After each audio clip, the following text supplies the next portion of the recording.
पिछले हफ्ते stock market 6% से जायद बढ़ गई है। अपने ऑल टाइम पीक लेवल के ऊपर 1,32,000 के पास बंद हुई है मार्केट। अगला पड़ाव क्या 1,40,000 का है या मार्केट में करेक्शन ड्यू हो चुकी है? क्या फंडामेंटल रीजंस हैं और क्या टेक्निकल रीजन है इस वक्त मार्केट की तेजी के, और कौन से शेयर्स के अंदर सरमायाकारी करनी चाहिए आइंदा के लिए? कौन से स्क्रिप्ट्स टेक्निकली और फंडामेंटली बहुत साउंड नजर आ रहे हैं? पाकिस्तान की इकोनॉमी के लिए कुछ खुशखबरियां भी हैं, लेकिन कुछ चैलेंजेस भी हैं। इन तमाम बातों को जानने के लिए मेरी वीडियो आखिर तक जरूर देखिएगा and don't forget to subscribe my channel.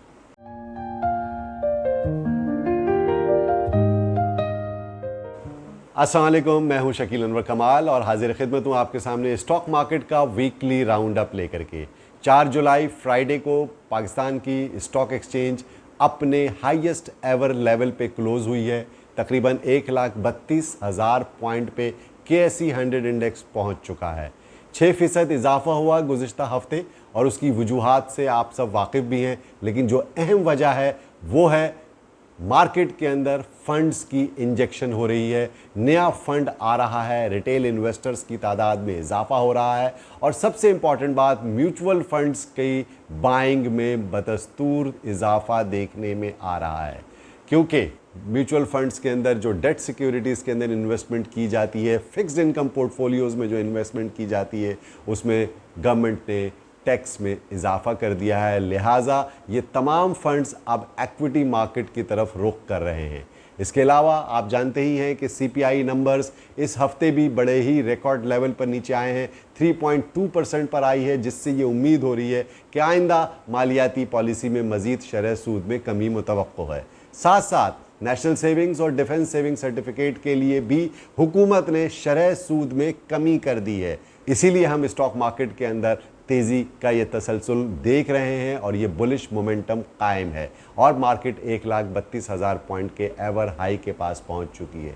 यकीनन इस तेज़ी के अंदर बैंक्स का किरदार सबसे ज़्यादा है, क्योंकि बैंक्स ने इस हीट अप किया है इस पूरी तेज़ी के मोमेंटम को, और उसमें लीड किया है UBL ने, मीज़ान बैंक ने, बैंक अल-फलाह ने, फैसल बैंक ने, बैंक इस्लामी ने। इन सब की में बहुत एक्स्ट्रा ऑर्डिनरी तेज़ी हम देख रहे हैं गुज़िश्ता कई महीनों से, और लास्ट वीक भी बहुत अच्छी रैली हमें देखने को मिली है। इसमें नेशनल बैंक सबसे कलीदी किरदार अदा कर रहा है। नेशनल बैंक की अर्निंग्स बहुत अच्छी हैं और नेशनल बैंक बहुत हैवी डिविडेंड पे मास्टर भी हो सकता है। आइंदा जून की क्लोजिंग के बाद हम जो रिज़ल्ट्स देख रहे हैं उसके अंदर अच्छे नताइज की तवक्को है और साथ साथ अच्छा डिविडेंड भी एक्सपेक्ट किया जा रहा है।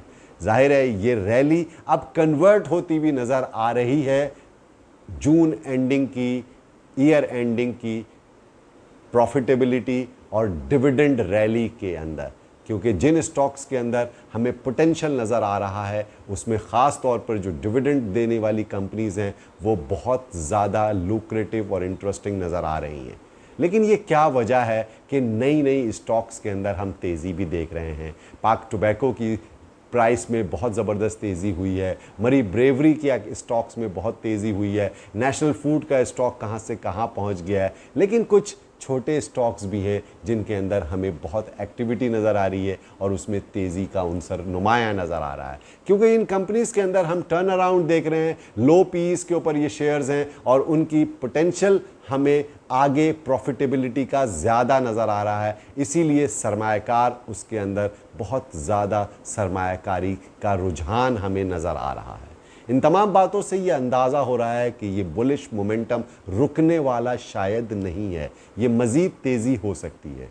और यकीनन अगला पड़ाव मार्केट का 1,40,000 से 1,42,000 पॉइंट तक का ही है, और इस सिलसिले में जो स्क्रिप्ट्स या जो कंपनीज कलीदी किरदार अदा करेंगी उसमें ऑयल सेक्टर के शेयर्स, फर्टिलाइज़र सेक्टर्स के शेयर्स और सीमेंट के शेयर्स भी हो सकते हैं।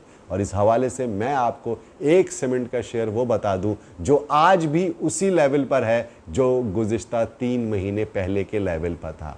यकीनन स्प्लिट से पहले लकी सीमेंट का भाव 1750 रुपये था और स्प्लिट होने के बाद उस कंपनी का रेट 325-330 के करीब खुला था। तो आज भी 350 के करीब लकी सीमेंट चल रहा है और इसमें अच्छा पोटेंशियल है।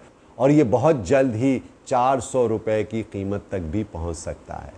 और ऐसा क्यों होगा? लकी सीमेंट ने एक एक्स्ट्राऑर्डिनरी माइलस्टोन अचीव किया है और 40% इसका सीमेंट मैन्युफैक्चरर्स के अंदर कंट्रीब्यूशन है एक्सपोर्ट के अंदर इस वक्त, और इसने पाकिस्तान की एक्सपोर्ट हिस्ट्री के अंदर एक रिकॉर्ड कायम किया है। और मेजर एक्सपोर्ट्स इस वक्त सीमेंट की जो डिस्पैचेस हैं बैरून मुल्क, उसमें लकी सीमेंट का नुमाया मकाम है।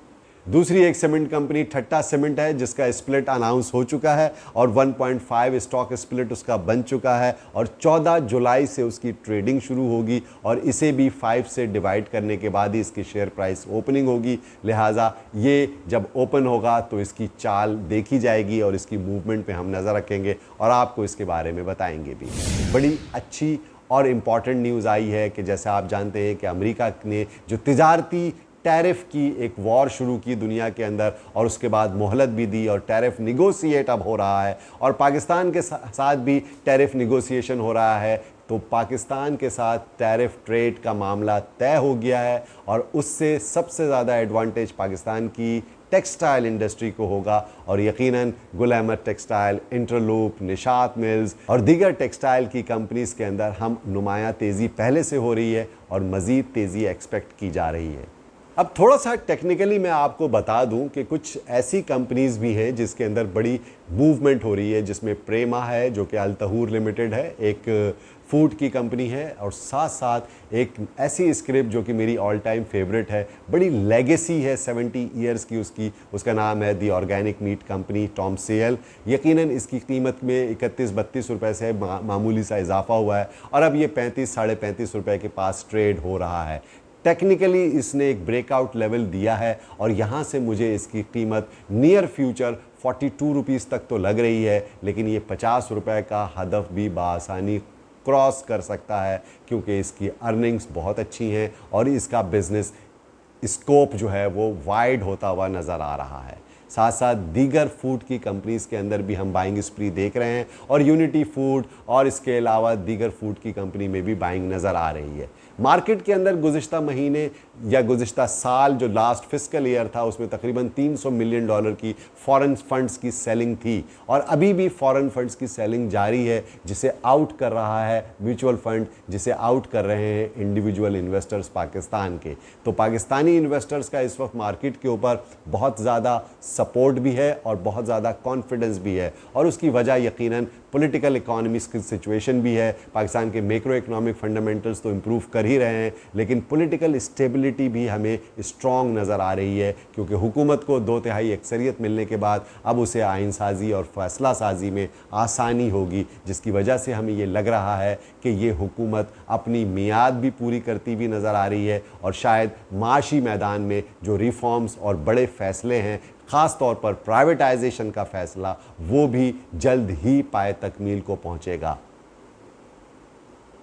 तो पाकिस्तान की स्टॉक मार्केट, पाकिस्तान की मईशत के लिए हम अच्छी ख़बरों के साथ इस वीडियो का इख्तिताम तो कर रहे हैं, लेकिन चैलेंजेस भी याद रखिएगा कि मार्केट के अंदर ओवर राइप कहीं भी सिचुएशन आएगी तो वहाँ प्रॉफिट टेकिंग करना लाजमी है। आपको टेक्निकल इंडिकेटर्स को फॉलो करने के लिए आप मेरे ग्रुप का भी हिस्सा बन सकते हैं। स्टॉक मार्केट कोर्स का हिस्सा बनने के लिए और मुझसे मेंटोरिंग हासिल करने के लिए दिए हुए नंबरों पे आप रब्ता कर सकते हैं। उम्मीद है कि ये वीडियो आपको पसंद आई होगी। अपने कॉमेंट ज़रूर कीजिएगा एंड में, और आप सबका बहुत बहुत शुक्रिया।